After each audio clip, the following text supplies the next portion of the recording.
అందరికీ నమస్కారం అండి. ఈరోజు నేను టమాటో ఆనియన్ కర్రీ చూపించాలనుకుంటున్నా.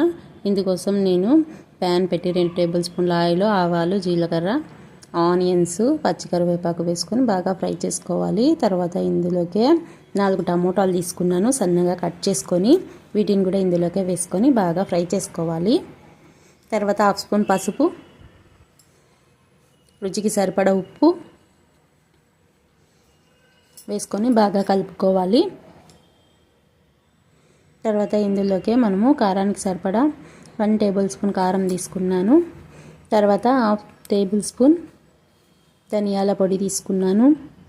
తర్వాత ఇందులోకి నేను వెల్లుల్లి కచ్చా పచ్చగా దంచి వేసుకున్నా. తర్వాత కాజు పేస్ట్ వేసుకున్నాను. కొద్దిగా వాటర్ వేసుకొని బాగా ఉడికించుకోవాలి. టమోటాలు మెత్తగా అయ్యే వరకు ఉడికించుకుంటే రెడీ అయిపోయిందండి. అందరికీ